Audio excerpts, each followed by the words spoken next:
Assalamualaikum warahmatullahi wabarakatuh. Perkenalkan, nama saya Salwa Putri Salsabila dari Prodi Manajemen, NIM 289235007, dengan dosen Bapak Muhammad Rosidi SNMM. Di sini saya akan membahas tentang bentuk badan hukum. Yang pertama,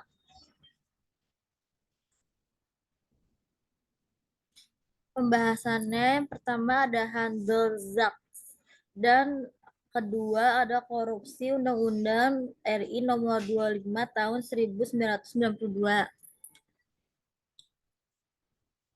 Pertama, Handelszacht. Pengertian Handelszacht. Handelszacht atau urusan perusahaan adalah segala sesuatu yang termasuk dalam lingkungan perusahaan, baik yang bersifat material maupun imaterial. Secara umum, Handelszacht dapat dibagi menjadi dua kategori, yaitu Handelszacht material dan Handelszacht imaterial. Handelszacht material adalah segala sesuatu yang berwujud benda seperti gedung, mebel, alat kantor, persediaan barang, dan piutang. Sedangkan Handelszacht imaterial adalah segala sesuatu yang tidak berwujud benda seperti nama perusahaan, merek, paten, goodwill, dan relasi. Komponen Handelszacht. Komponen Handelszacht dapat dibagi dua kelompok, yaitu aktiva tetap dan aktiva lancar. Aktiva tetap adalah aktiva yang memiliki masa manfaat lebih dari 1 tahun, seperti gedung, mesin, dan kendaraan. Sedangkan aktiva lancar adalah aktiva yang memiliki masa manfaat kurang dari 1 tahun, seperti persediaan barang, piutang, dan kas. Selain itu, Handelszacht juga dapat mencakup aktivitas tidak berwujud seperti nama perusahaan, merek, paten, dan goodwill. Pemindahan Handelszacht. Handelszacht dapat dipindahkan melalui beberapa cara, yaitu jual beli adalah cara pemindahan Handelszacht dengan cara membeli dan menjualnya. Peminjaman adalah cara memindahkan Handelszacht dengan cara pemindahan Handelszacht dengan cara meminjamkannya kepada pihak lain. Hibah adalah cara pemindahan Handelszacht dengan cara memberikannya secara cuma-cuma kepada pihak lain. Peraturan hukum Handelszacht. Hal-hal yang berkaitan dengan Handelszacht diatur dalam beberapa peraturan hukum, yaitu yang pertama ada Kitab Undang-Undang Hukum Dagang atau disebut juga atau disingkatnya KUHD. Kedua ada Undang-Undang Nomor 30 Tahun 2000 tentang arbitrase dan alternatif penjelasan sengketa. Yang ketiga ada Undang-Undang Nomor 37 Tahun 2004 tentang kepailitan.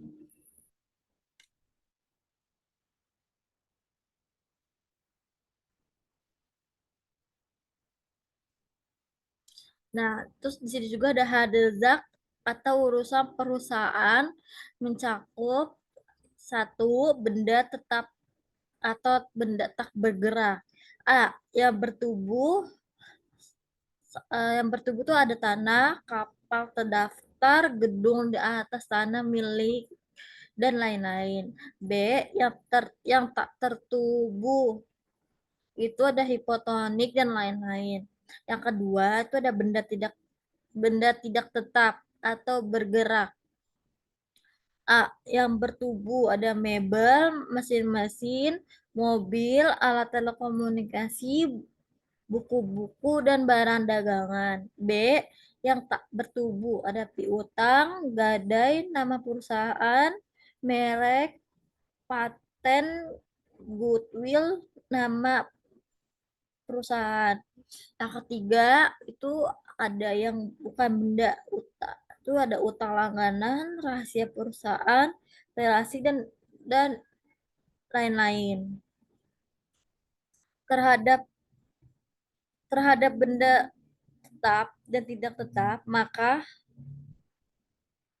aspek hukumnya adalah terletak pada cara pemindahan hak haknya berbeda antara proses pemindahan hak atau jual beli antara tanah dengan mobil.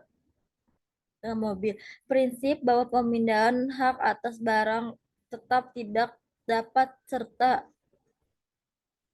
merta sebagiannya benda tidak tetap. Yang kedua itu adalah Koperasi Undang-Undang RI nomor 25 tahun 1992. Dasar hukum pembentukan koperasi. Dalam pelaksanaan koperasi, perlu adanya dasar hukum yang mengaturnya. Dasar hukum koperasi Indonesia adalah Undang-Undang Nomor 25 Tahun 1992 tentang perkoperasian. Di dalamnya mengatur tentang fungsi, peran dalam prinsip koperasi. Undang-undang ini disahkan di Jakarta pada tanggal 21 Oktober 1992, ditandatangani oleh Presiden Republik Indonesia Soeharto. Presiden Republik Indonesia pada masa itu dan diumumkan pada Lembaran Negara RI tahun 1992 nomor 116. Dan demikian dengan terbitnya Undang-Undang nomor 25 tahun 1992, maka Undang-Undang nomor 12 tahun 1967 tentang pokok-pokok peroperasian Lembaran Negara RI tahun 1967 nomor 23 dan tambahan Lembaran Negara RI tahun 1967 nomor 2832 yang sebelumnya dipergunakan dinyatakan tidak berlaku lagi.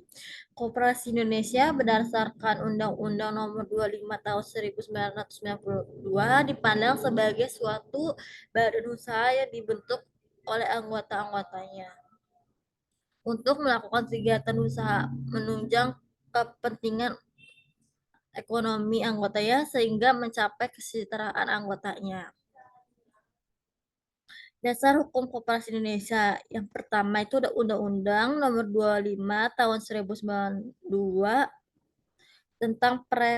tentang perkoperasian.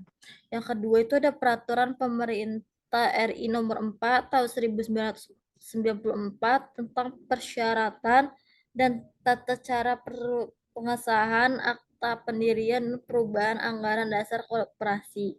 Yang ketiga itu ada Peraturan Pemerintah RI Nomor 17 tahun 1994 tentang pembubaran koperasi pemerintah. Dan keempat itu ada Peraturan Pemerintah RI Nomor 9 tahun 1995 tentang pelaksanaan kegiatan simpan pinjam oleh koperasi. Next ada persyaratan pembentukan koperasi. Di dalam Undang-Undang Nomor 25 Tahun 1992 tentang perkoperasian, khususnya dalam sempat dasar sampai dengan pasal 8 disebutkan bahwa persyaratan untuk pembentukan koperasi adalah sebagai berikut. A. Persyaratan pembentukan koperasi didasarkan atas bentuk koperasi yang akan dibentuk, yaitu apakah koperasi primer atau koperasi sekunder. Untuk persyaratan pembentukan koperasi primer memerlukan minimal 20 orang anggota, sedangkan persyaratan pembentukan koperasi sekunder memerlukan minimal 3 koperasi yang telah berbadan hukum. C. Koperasi yang dibentuk harus berkedudukan di wilayah negara Republik Indonesia. D. Untuk membentukkan koperasi dilakukan dengan akta pendirian yang memuat anggaran dasar Yang E memiliki anggaran dasar koperasi.